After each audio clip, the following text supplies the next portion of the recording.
pedir para que os irmãos abram as suas Bíblias no Evangelho de Jesus Cristo segundo escreveu João, John, Gospel of John, chapter 6, capítulo 6, versículo 49. John 6:49. João 6:49. Eu não vou traduzir tudo para o pastor, ele vai ter que... Joshua, você quer convidar ele para ir aí? Ou você quer sentar aqui? He understood. It's incredible.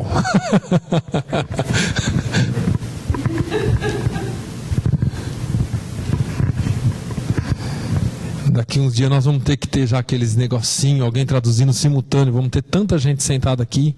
Em nome de Jesus. João, Evangelho de João, capítulo 6, versículo 49.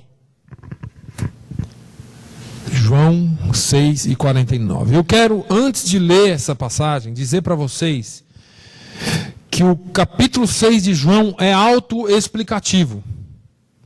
Eu não precisaria explicar esse capítulo para vocês. Se vocês lerem, vocês vão ver o que aconteceu ali.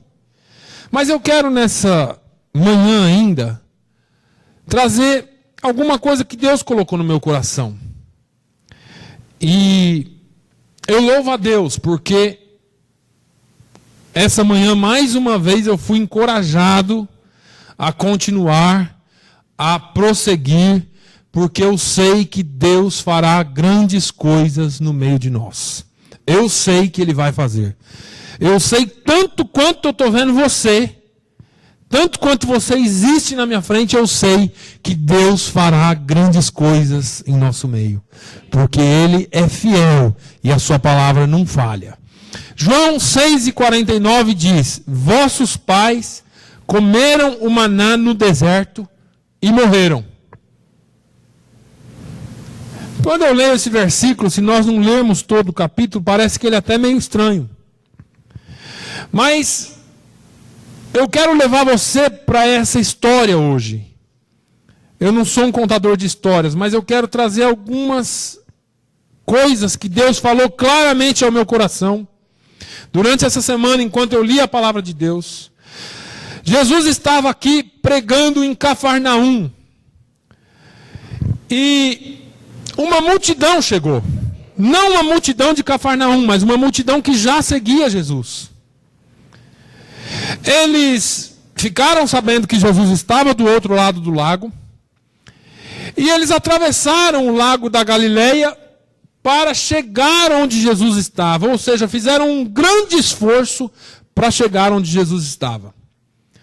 Quando você pinta esse quadro na sua mente, você pode entender que isso foi um grande esforço e uma grande demonstração de fé dessas pessoas no desejo de seguirem a Jesus. No entanto, ao invés de Jesus dizer, muito bem, vocês vieram até onde eu estava, que bom que vocês vieram atrás de mim, Jesus trouxe à luz o que estava por trás de toda aquela dedicação. Jesus trouxe a eles e falou diretamente a eles o que é que estava nas suas intenções. Quais eram as suas intenções? A Bíblia diz em João 6:26 que Jesus respondeu-lhes e disse: na verdade vos digo, que me buscais não pelos sinais que vistes, mas porque comeste do pão e vos saciastes. É interessante ver essa palavra de Jesus, porque, em outras palavras, aqui Jesus está dizendo, olha, vocês estão me procurando, porque vocês já comeram o pão que eu dei. E ele não estava falando de pão espiritual, ele estava falando de pão material. Vocês estão vindo atrás de mim, porque, apesar de vocês terem ficado satisfeitos com o pão que eu dei para vocês, vocês não entenderam nada do milagre que eu fiz. Jesus estava se referindo ao início do capítulo, quando ele fez um milagre uns dias antes, que ao ver toda aquela multidão faminta, você se lembra bem desse milagre, é um dos mais famosos. Ele manda os discípulos juntar grupos de 50 em 50.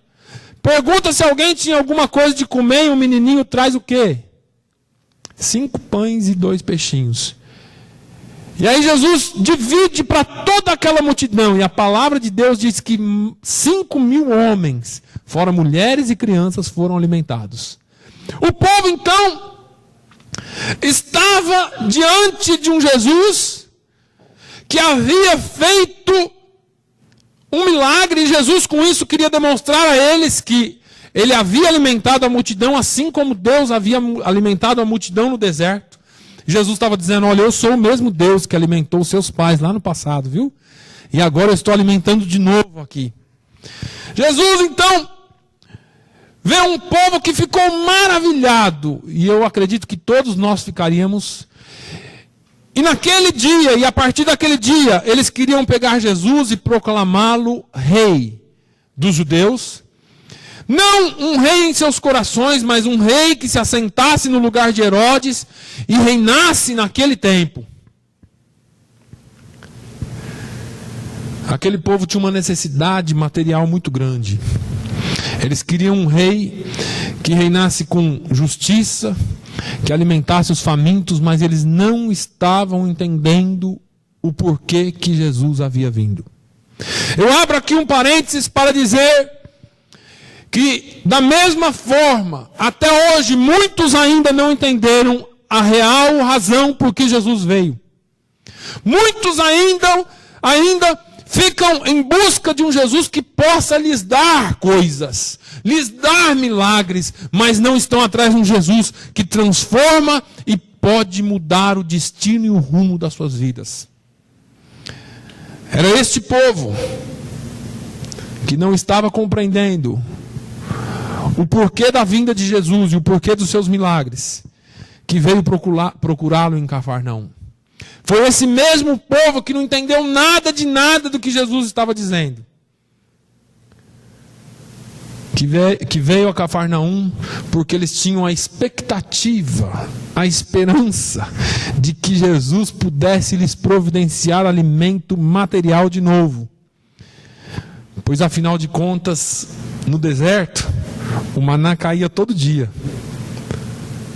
E aqui, a gente também quer receber o pão todo dia. Era esse o pensamento. Mas Jesus, ele se recusou a fazer isso.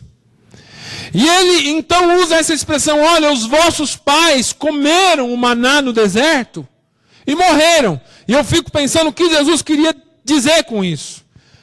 Eu quero dizer que Jesus estava dizendo, olha, todos os dias, o povo de Israel experimentou o milagre de Deus do pão que caía do céu.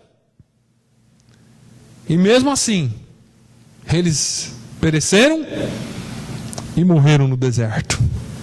E eu te pergunto por que eles pereceram?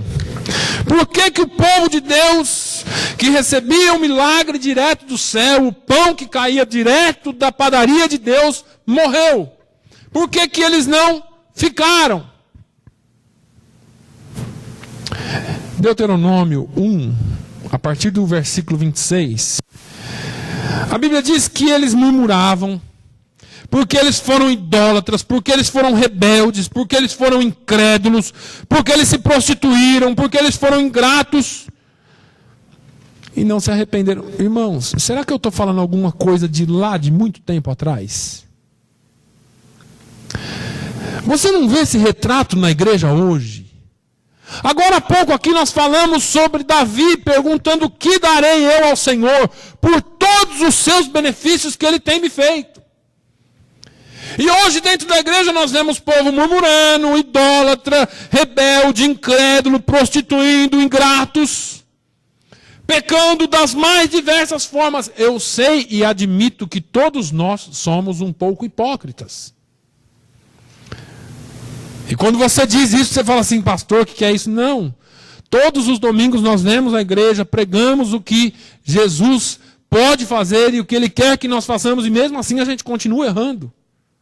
Na nossa hipocrisia humana, no nosso pecado humano, a gente continua sempre errando. O que nós não podemos é ser fariseus,